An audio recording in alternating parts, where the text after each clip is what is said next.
저는 사도신경함으로 우리의 신앙을 고백하겠습니다. 나는 전능하신 아버지 하나님 천지의 창조주를 믿습니다. 나는 그의 유일하신 아들 우리 주 예수 그리스도를 믿습니다. 그는 성령으로 잉태되어 동정녀 마리아에게서 나시고 본디오 빌라도에게 고난을 받아 십자가에 못 박혀 죽으시고 장사된 지 사흘 만에 죽은 자 가운데서 다시 살아나셨으며 하늘에 오르시어 전능하신 아버지 하나님 우편에 앉아 계시다가 거기로부터 살아있는 자와 죽은 자를 심판하러 오십니다. 나는 성령을 믿으며 거룩한 공교회와 성도의 교제와 죄를 용서받는 것과 몸의 부활과 영생을 믿습니다. 아멘.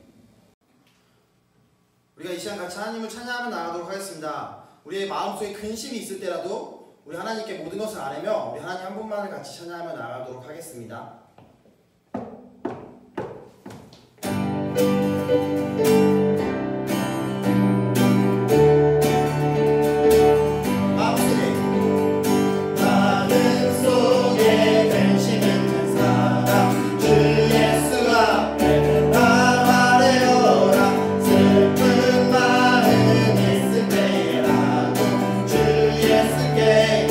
눈물 나면 깊은 한숨 쉴 때 눈물 나면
우리의 길과 진리, 생명 되신 주님, 이 시간 우리가 각자의 자리에서 주님의 은혜를 찬양합니다. 우리는 비록 안개와 같고 먼지와 같은 자들이지만 주님께서 우리에게 숨결을 허락하시고 우리를 귀하다 해주셨기에 오늘도 우리가 주님 안에서 살아갈 수 있습니다.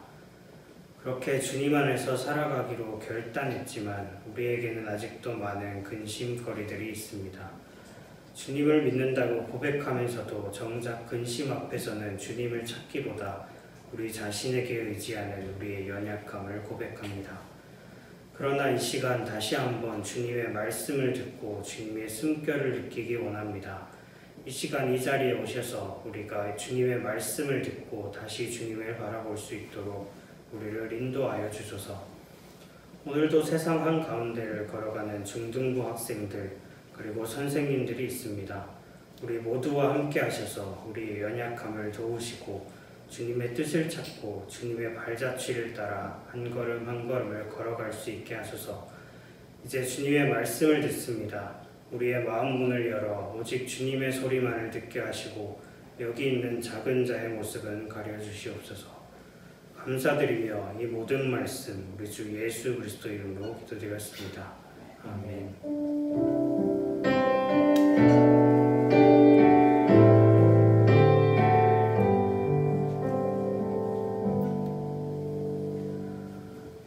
오늘 우리에게 주신 말씀은 요한복음 14장 1절 말씀입니다.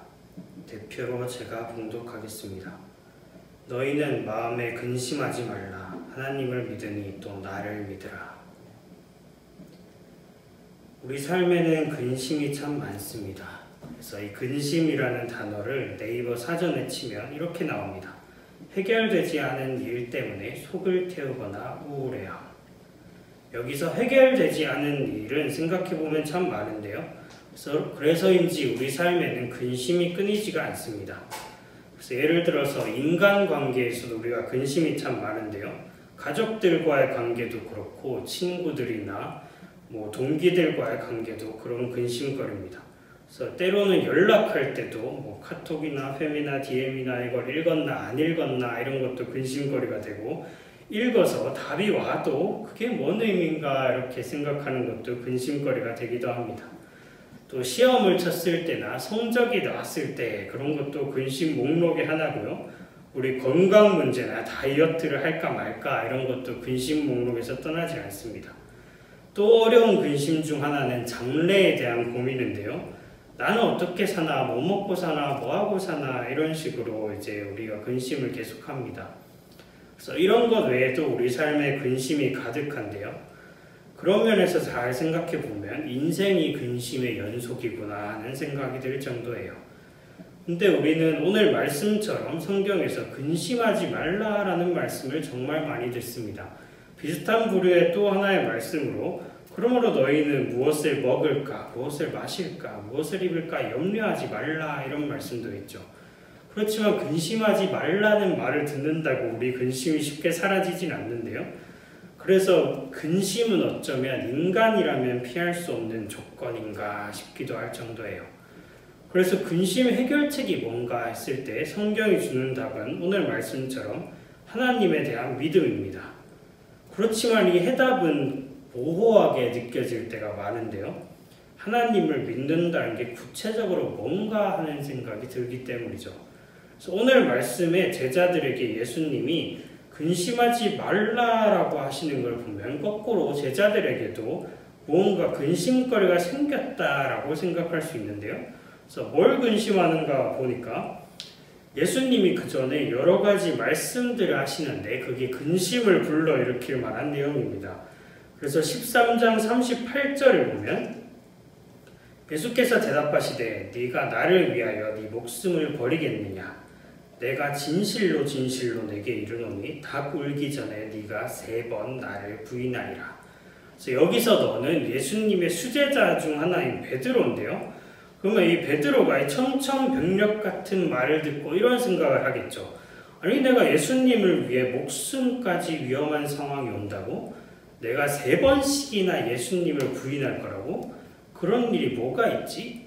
그래서 그 일이 무엇인지 베드로를 비롯해서 제자들은 모르지만 예수님은 알고 계시는데요. 그래서 13장 1절을 보면 6월절 전에 예수께서 자기가 세상을 떠나 아버지께로 돌아가실 때가 이른 줄 아시고 세상에 있는 자기 사람들을 사랑하시되 끝까지 사랑하시니라. 그러니까 예수님은 이제 자기가 십자가의 길, 고난의 길을 갈 때가 이르렀다라는 걸 알고 계세요. 그래서 뒤에 보면 제자들의 발을 씻어주시기도 하고 너희 중에 하나가 나를 팔 것이다 라고 힌트를 주시기도 하고 예수님이 제자들을 사랑해 주신 것처럼 제자들도 서로 사랑해라 라는 새 계명을 주시기도 했습니다. 그렇지만 그 내용이 구체적으로 뭔지는 제자들이 알 수 없으니까 근심할 수밖에 없는데요. 이 제자들은 그럴 수밖에 없는 게 모든 것을 다 버리고 예수님을 따랐기 때문이에요. 그래서 어부였거나 세리였거나 이런 자기 생업을 다 포기하고 예수님을 따랐어요. 그래서 이제 이 제자들에게는 예수님이 곧 자신들의 미래였어요.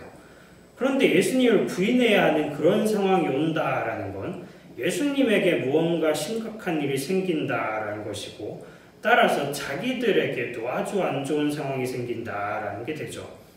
이런 마음을 아셨는지 예수님은 너희는 마음에 근심하지 말라라고 하시고는 해결책으로 하나님을 그리고 자신을 믿을 것을 말씀해 주십니다. 그리고 예수님은 이어서 아주 구체적인 스포일러를 하시는데요. 우선 내가 너희를 위해 거처를 예비하러 가노라 라고 하세요. 이때 거처는 내 아버지의 집, 그러니까 하나님이 계신 하나님의 나라라고 할 수 있는데요. 그리고 이렇게 거처를 예비하신 후에는 다시 오셔서 예수님이 계신 곳에 제자들도 있도록 하겠다라고 하세요.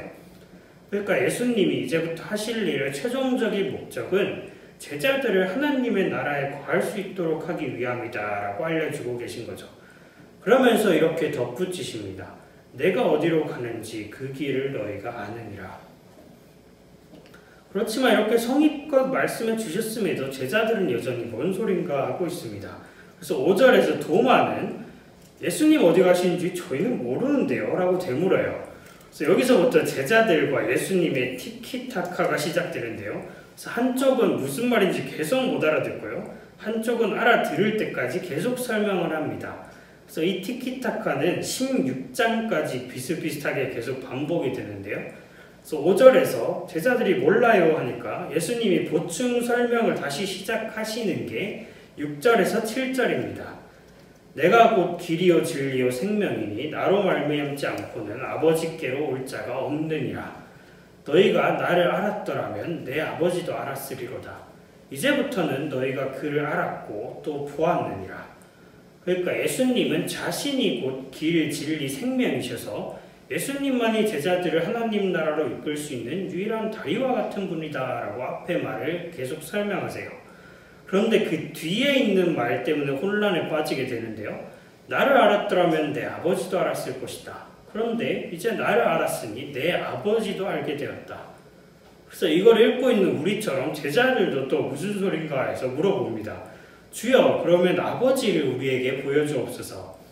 예수님의 대답은 또 비슷한데요. 내가 이렇게 너희와 오래 함께 있는데 너희가 나를 알지 못하느냐? 나를 본 자는 아버지를 보았는데 어찌하여 아버지를 보이라 하느냐? 그래서 이 수수께끼를 풀기 위해서는 요한복음 1장으로 가볼 필요가 있습니다. 거기서는 태초에 말씀이 계셨고 그 말씀이 곧 하나님이신데 이 말씀이 육신이 되어 우리 가운데 거하셨다라고 한 후에 이 말씀이 예수님이라고 밝혀줍니다. 그러니까 지금 예수님은 예수님 자신을 통해서 하나님이 가장 결정적으로 드러났고 그러니까 자신을 본 것은 아버지 하나님을 본 것이다 라고 설명하시는 거죠. 그래서 우리는 이게 삼위일체 하나님에 대한 설명인가 라는 느낌을 살짝 받습니다. 그렇게 생각하면 한 분이 없어서 허전한 느낌을 받는데요. 아니나 다를까 뒤를 좀 읽으면 그분이 나옵니다. 그래서 좀 길지만 16절, 17절을 제가 읽어볼게요. 내가 아버지께 구하겠으니 그가 또 다른 보혜사를 너희에게 주사 영원토록 너희와 함께 있게 하리니 그는 진리의 영이라. 세상은 능히 그를 받지 못하나니 이는 그를 보지도 못하고 알지도 못함이라. 그러나 너희는 그를 아나니 그는 너희와 함께 거하시며 또 너희 속에 계시겠습니다. 그래서 여기서 보혜사는 더 심오한 의미가 많지만 간단하게 설명하면 조력자 같은 분이다 라고 할 수 있어요. 그래서 뒤에 나오는 진리의 영 같은 표현들을 볼 때 이분이 우리가 고백하는 성령 하나님이구나 라는 걸 알 수 있죠. 그러니까 성령님께서 예수님의 뒤를 이은 조력자로서 제자들과 함께 하시면서 제자들을 도우시겠다라는 약속이 여기 담겨 있는 거죠. 그래서 다시 앞으로 돌아가면 이 대답들은 마음에 근심하지 말라라고 하신 말씀의 근거인데요. 그래서 그 대답을 한 줄 요약하면 성부, 성자, 성령 곧 삼위일체 하나님이다 라고 할 수 있어요. 그래서 삼위일체 하나님이 왜 제자들의 근심에 대한 대답이 될까요? 그건 이 대답이 이 세상을 향한 하나님의 계획을 말해주기 때문이에요. 이 계획에 대해서 이 제자들은 자세히 알지 못하는데요. 그래서 계속 저희는 몰라요. 더 설명해 주세요. 이런 식으로 말하고 있는 거죠. 그래서 이 삼위일체 하나님의 세상을 향한 계획은 이야기로 풀면 이렇게 됩니다. 먼저 하나님께서는 굳이 세상을 만들지 않으셔도 충분히 홀로 존재하실 수 있는 분이세요. 그렇지만 하나님은 누구의 강요도 없이 자신의 의지로 이 세상을 만드셨어요. 그리고 세상을 보시고 정말 기뻐하시고 세상과 기꺼이 관계를 맺으셨죠. 그렇지만 연약한 피조물들, 특히 사람은 이 하나님과의 관계를 자꾸 거부하려고 합니다. 그래서 스스로 하나님과 자신들 사이에 죄라는 장벽을 쌓고 하나님의 뜻을 거부하고 자기들 마음대로 살려고 하죠. 이 문제를 보고만 있지 않으시고 계속 개입하시던 하나님은 결국 그 아들을 세상에 보내셔서 가장 결정적으로 자신과 그 뜻을 드러내시고 죄의 문제를 해결하십니다. 그리고 거기에 그치지 않고 자신의 영을 통해 피조물과 동행하시고 언제나 함께 계셔서 마지막엔 그 영원한 자신의 나라로 이끄실 것이다 라고 말씀해 주시는 거죠. 그래서 이 이야기는 성부, 성자, 성령 하나님의 이야기예요. 그리고 또한 세상에 관한 이야기이기도 하죠. 그래서 이 이야기는 이미 시작되었지만 아직은 끝나지 않은 이야기예요. 이 하나님과 세상의 이야기에는 제자들은 물론이고 우리도 포함되어 있어요. 그래서 제자들 그리고 우리의 근심에 대한 예수님의 대답, 하나님을 믿으라 라는 대답은 하나님의 계획에 담긴 이미 시작되었지만 아직 끝나지 않은 이 이야기를 포함하고 있습니다. 그래서 이 대답은 추상적이지 않고 아주 구체적인 거죠. 오늘 하나님께서는 우리 마음에 근심이 가득할 때에 우리를 향한 하나님의 사랑이 담긴 이 이야기를 기억하라고 말씀해 주세요. 우리를 지으신 하나님께서 우리를 구원하시고 우리와 언제나 함께 동행하셔서 우리를 하나님의 나라로 이끄실 것이다 라는 이야기를 말이죠. 여러분, 이 이야기가 바로 우리를 향한 하나님의 계획입니다. 우리의 이 모든 순간이 비록 언제나 장밋빛은 아니더라도 하나님의 인도하심 아래에 있습니다. 우리의 첫 호흡을 허락하신 그분께서 우리의 마지막 호흡까지 그리고 그 이후까지 우리를 돌보아 주실 것입니다. 부디 땅이 아닌 하늘을 보고 하나님을 생각하며 우리의 근심을 하나님 앞에 내어놓읍시다. 그렇게 할 때 우리는 하나님과 함께 그 아름다운 이야기를 우리의 삶으로 써내려갈 수 있을 것입니다. 기도하겠습니다. 주님, 오늘 제자들에게 근심하지 말라고 하신 예수님의 말씀을 통해서 우리를 향한 하나님의 사랑의 이야기를 듣습니다. 주님, 하나님의 사랑의 이야기를 우리가 다시 한번 기억하고 계속 반복해서 들으면서 우리의 근심을 하나님 앞에 내려놓고 그 이야기를 우리의 삶이 될 수 있도록 언제나 동행하여 주시옵소서. 우리의 삶이 그런 하나님의 이야기를 우리의 삶으로 써내려가는 그런 삶이 되기를 원합니다. 우리의 이야기가 주님의 이야기로 다시 한번 바뀔 수 있게 도와주시옵소서. 이 모든 말씀 우리 주 예수 그리스도 이름으로 기도드렸습니다. 아멘. 주기도문 하심으로 예배 마치겠습니다. 하늘에 계신 우리 아버지, 아버지의 이름을 거룩하게 하시며 아버지의 나라가 오게 하시며 아버지의 뜻이 하늘에서 같이 땅에서도 이루어지게 하소서. 오늘 우리에게 일용할 양식을 주시고 우리가 우리에게 잘못한 사람을 용서하여 준 것 같이 우리 죄를 용서하여 주시고 우리를 시험에 빠지지 않게 하시고 악에서 구하소서. 나라와 권능과 영광이 영원히 아버지의 것입니다. 아멘.